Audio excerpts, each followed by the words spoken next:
Greetings to you once again, people of God. Last time we were talking about partnering God in spiritual business partnership, and we started on Monday, and it was part one.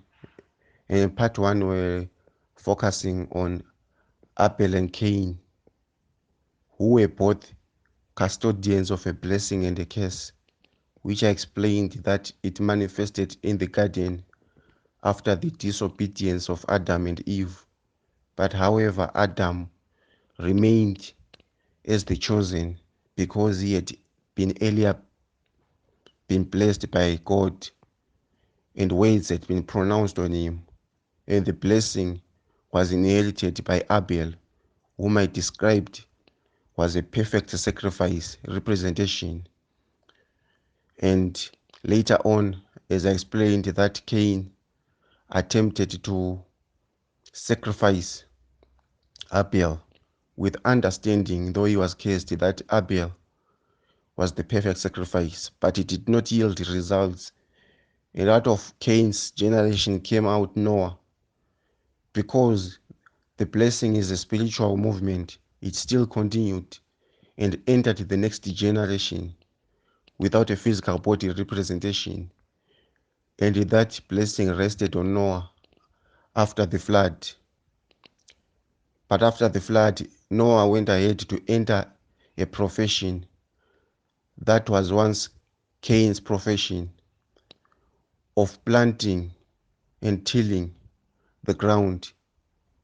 He was planting a vineyard, and Noah lay in the tent and covered, only for the cause of the curse to multiply again onto one of his sons, who was Ham. And the curse regenerated and multiplied into Canaan, one of his grandsons. It did not end there.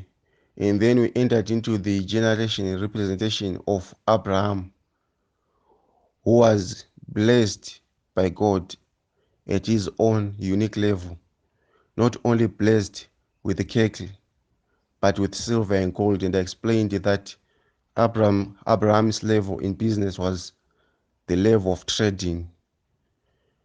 Abraham was blessed by God in wealth, but he lacked that seed from God, that desired seed. But he still proved his faith before God to the level that he waited for a promise up until he was 100 years old. And he withstood the test that he received from God and received his seed that God supplied him, and even the sacrifice was supplied also by God. And Abraham received his Isaac, who grew up to be a man that also feared the Lord because he carried the blessing in a generation which he was dominant whilst under the rule of the Philistines during a famine. Isaac, who was also blessed by God because God also pronounced the same blessing that he pronounced on Adam, the same blessing that he pronounced on Abel, the same blessing that he pronounced on Noah, and the same blessing that he pronounced on his father Abraham. Isaac was able to plant, to reap, and to sow 100-fold during a famine because he carried that blessing. And today, without wasting much of your time, we continue with the part 4, as we started from Monday on part 1, and on Tuesday part 2, and on Wednesday part 3, and today Thursday we conclude with part 4 on partnering God in business spiritual partnership. And today we are focusing on the blessing birthright and the professional ability.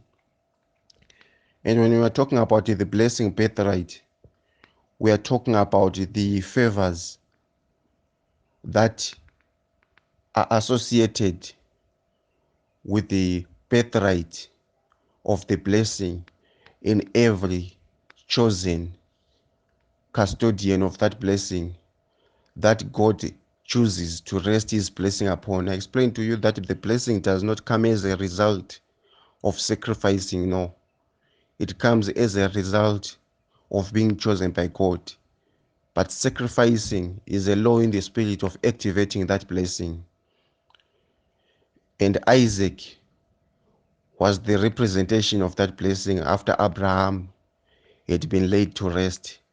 And Isaac even went ahead to dig the same wells that his father had dug and renamed them in the same regions that his father once dug those wells of water in a time of not only doubt among the Philistines, but drought and famine. And Isaac still came out prosperous. And Isaac married Rebekah later on, and he gave birth to two sons, just like Eve once gave birth to two sons, just like Noah also had sons.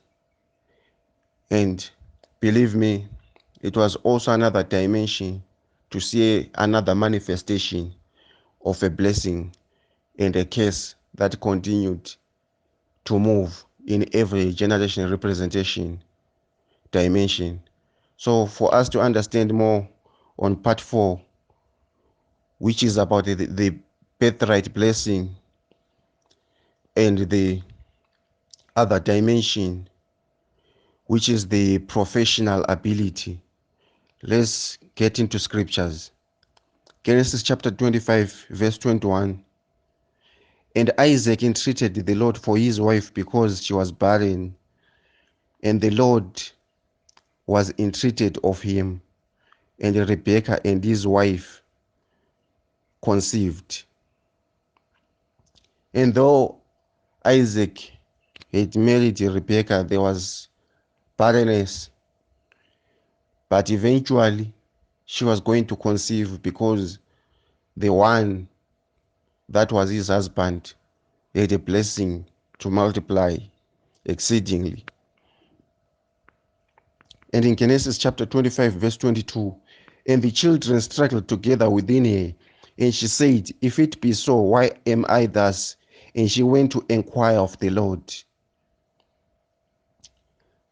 Rebecca is a blessed woman because she's able to inquire of the Lord. This is now a changed generation which has improved more than the generation where Eve did not even inquire of the Lord when she gave birth to Cain. She merely said, this is a man that I've gotten from the Lord. And this is unlike with Rebecca. She's moving in her own dimension of understanding that you have to inquire from the Lord. And in Genesis chapter 25, verse 23, and the Lord said unto her, two nations are in thy womb, and two men of people shall be separated from thy bowels. And the one people shall be stronger than the other people, and the elder shall save the younger. This same pronunciation that the Lord is saying there is a repetition of what has been happening in the previous generations that we explained, of the same blessing and the same curse. And we all know that the blessing will always rule over the curse. And the blessing and the curse already had as representations, whilst the two nations are inside the womb of their mother. And the reason why they are being defined as nations already is because Abraham was chosen and blessed as a nation that was going to multiply. And these two are going to be nations, including even the cursed nation, because these are coming from the generation of Abraham. And the two children that are inside the womb, who are these children? Whom God has already describe to us that the elder shall save the younger. This is not the first time that we have encountered the elder saving the younger. We experienced this between Abel and Cain. And when 8 days in Genesis chapter 25, verse 24, when 8 days to be delivered were fulfilled, behold, there were twins inside the womb. And the boys grew, and Esau was a cunning hunter, a man of the field, and Jacob was a plain man dwelling in the tents. And we understand, according to hunting, that Esau is the one that went ahead to take the professional ability, that had the blessing. He was a cunning hunter, meaning that he associated with the profession that Abel also associated with, of livestock. The same profession that Abraham had and the same profession that Adam specified inside and chose and utilized in the garden, not as the tiller of the ground, but maintaining the sheep, and specifically concentrated on that profession of maintaining.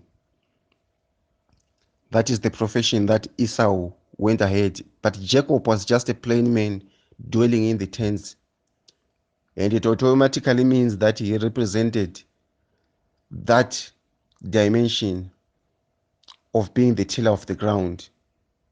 But I want you to understand that there is a blessing inside the birthright that Esau had,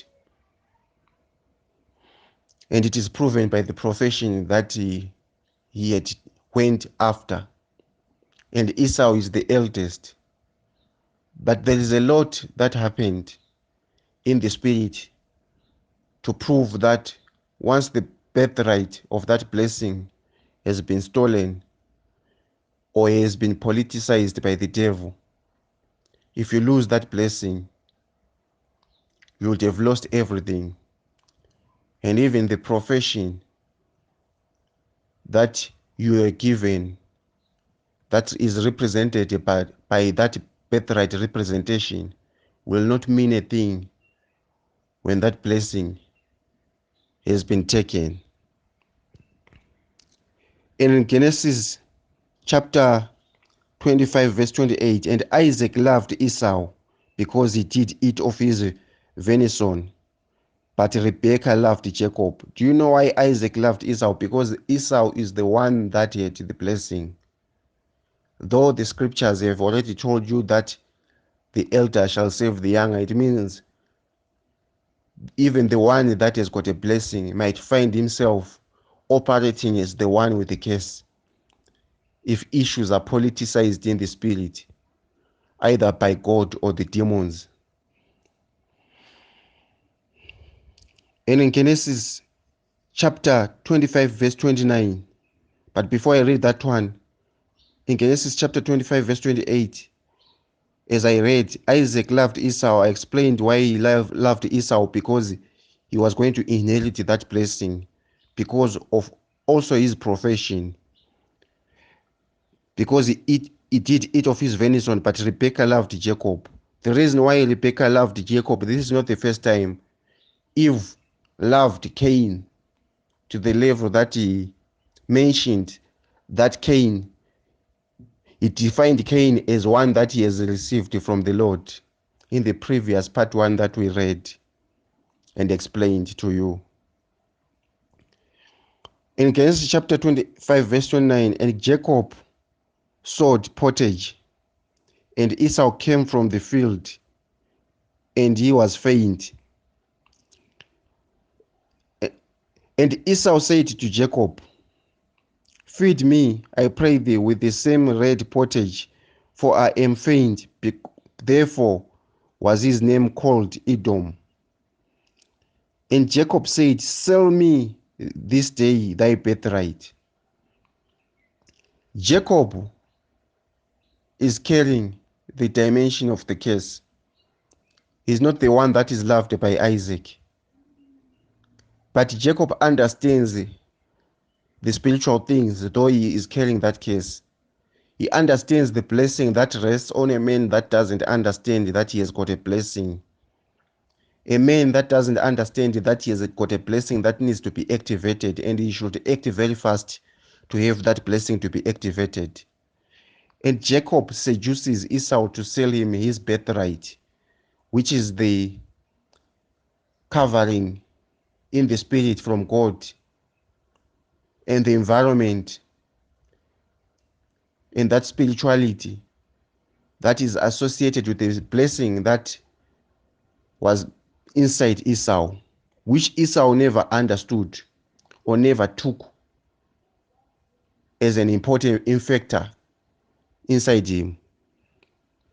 And Esau said, behold, I am at the point to die, and what profit shall this birthright do to me? Because Esau only looked at the physical things.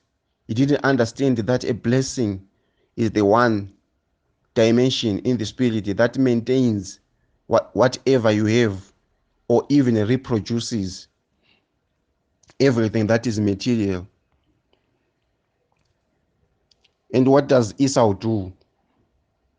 And Jacob said, swear to me this day. And he said, swear unto him.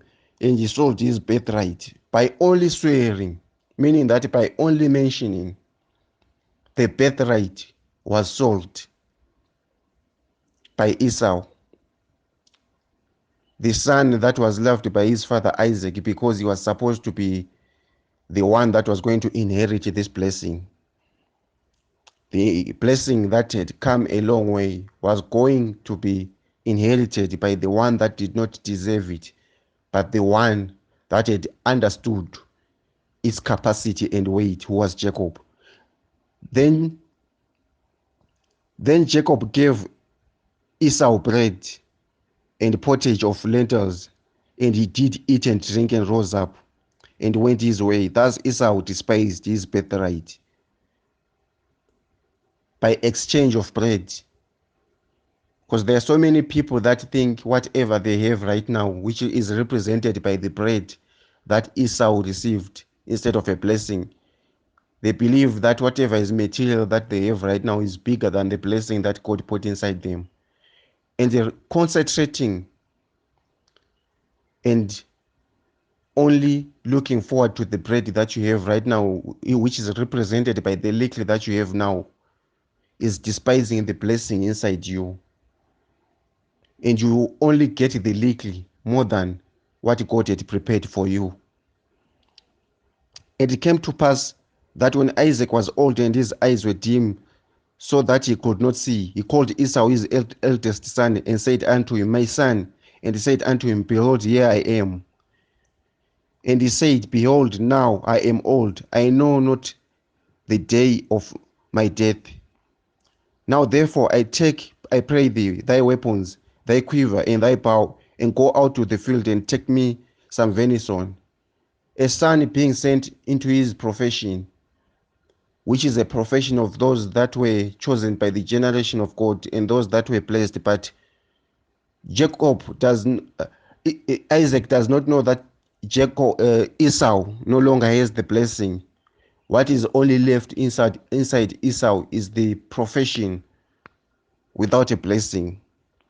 The same profession, of course, that is signified and that represents those that were chosen, the profession of livestock, the profession of hunting, the profession of herding sheep, which was not the profession of tilling the ground. This is what Esau represented, but he no longer has the blessing because he has already sold it in the spirit. What he only has now is the profession and not the blessing. In Genesis chapter 27, verse 4, he went ahead and said, make me a savory meat such as I love, and bring it to me, that I may eat, that my soul may bless thee before I die. Because it is a principle for you to get that blessing. You have to present something. The principle never changed. even when Isaac called his own son to present a sacrifice, he had to present something that was represented by the dimension of those that were chosen under that blessing. But the whole spiritual mystery here is that Esau has already lost a blessing.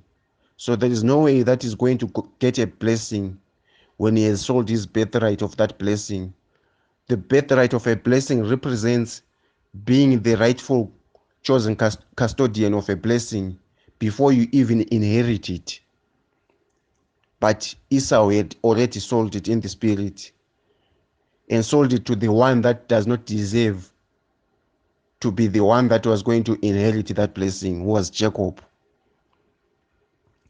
And Rebekah heard when Isaac spake to Esau his son, and Esau went to the field to hunt for the venison and to bring it.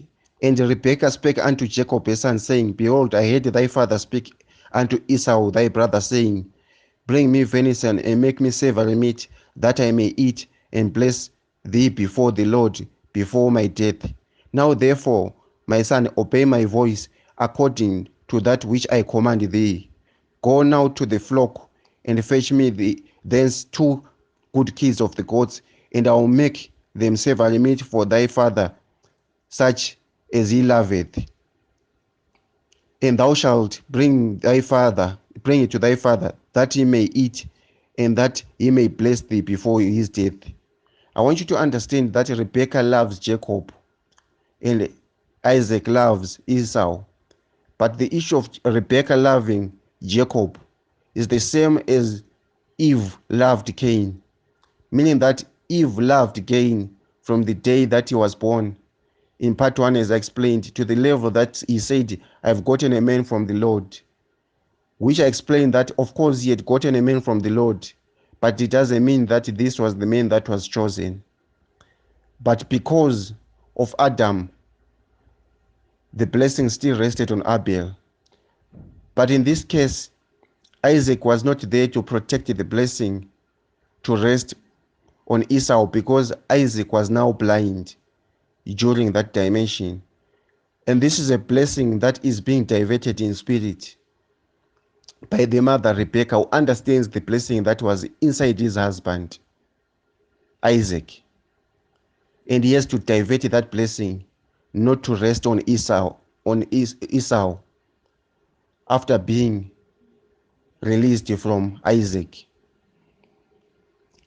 And Jacob said to Rebekah his mother, Behold, Esau my brother is a hairy man, and I am a smooth man. My father peradventure will follow me, and I shall seem to him as a deceiver, and I shall bring him a curse upon me, and not a blessing. The reason why Jacob is saying Esau is a hairy man is because Esau represents the beast of the field.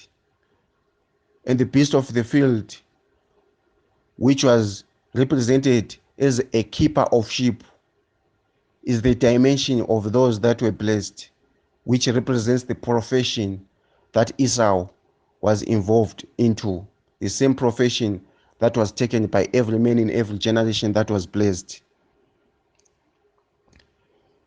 And his mother said unto him, Upon me be thy case, my son, only obey my voice and go fetch me then.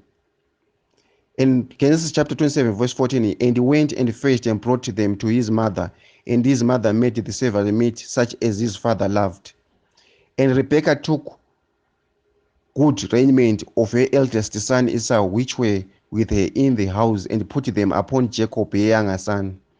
And she put the skins of the kids of the goats upon his hands and upon his smooth neck, so that he may appear to be like Esau, and he may represent even the profession that he doesn't belong to, which is the profession dimension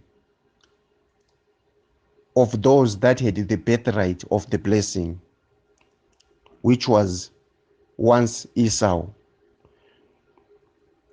And she gave the savory meat and the bread which she prepared into the hand of her son Jacob, instead of Esau, who had gone out to hunt and delayed because he had already proven that he doesn't understand the dimension of the blessing by selling the birthright.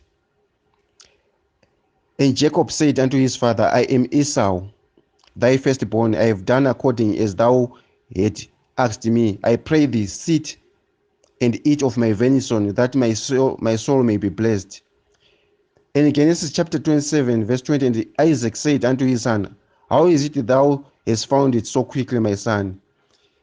And Jacob said, because the Lord God brought it to me. The Lord God provided. These are the same words that were said by Abraham when he responded to Isaac.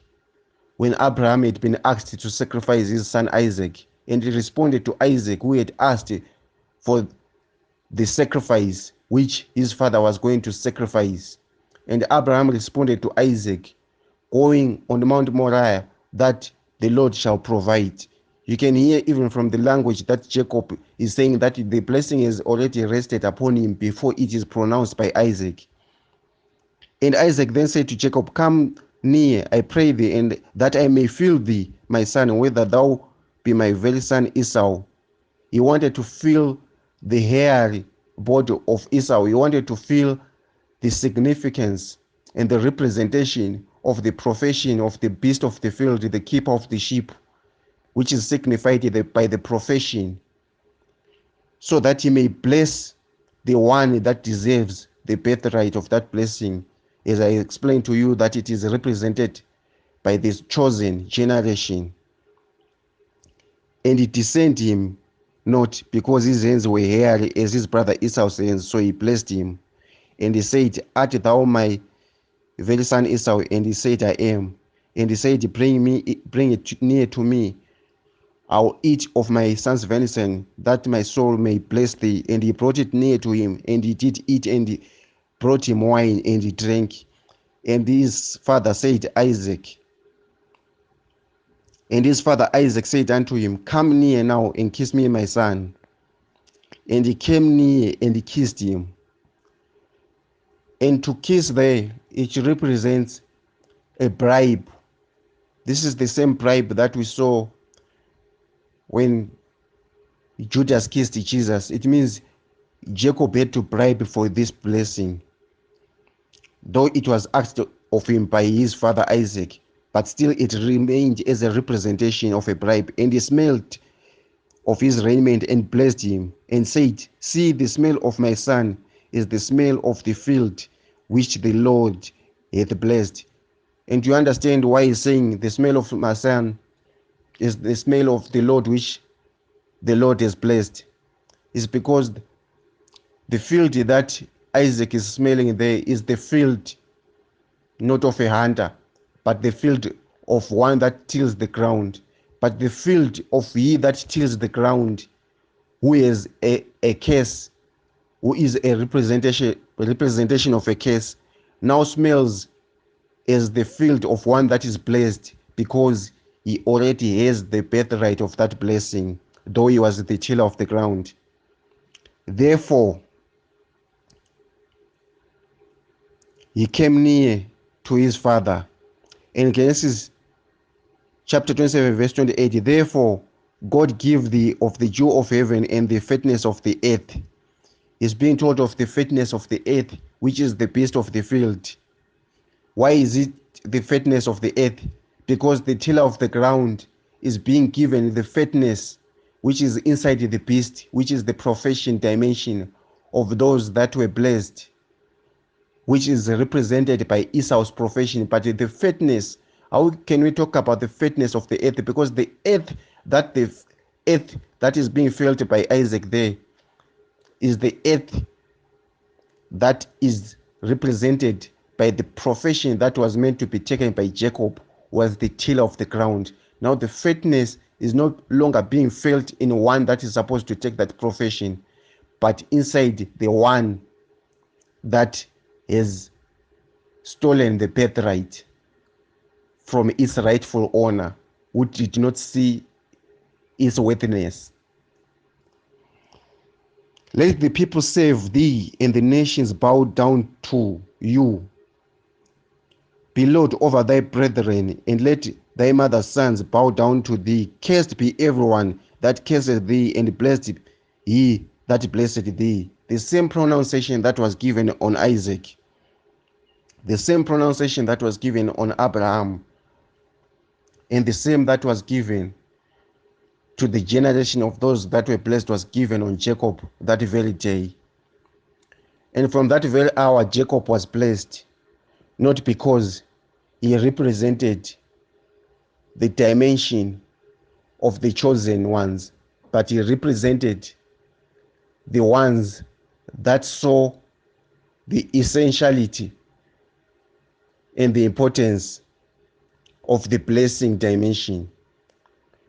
And when Esau came back, the blessing had already been taken, both spiritually and according to birthright. According to birthright is being the one that represents the blessing, and according to spirituality is inheriting through the law of sacrificing. And Jacob had already sacrificed by presenting that savory meat. And Jacob went ahead after that and he prospered. In scriptures that I'm not going to continue you with, he went ahead, and inside Jacob is where Joseph in the next generation came out. The same Jacob who also had that birthright, who went ahead and was favored among his brothers. And that blessing, he carried it to Egypt, where Israel was born. Remember, Jacob was also called Israel, but Israel manifested in Egypt, the same nation that God had prophesied to Abraham in part 3, that explained that you are going to have descendants as the stars,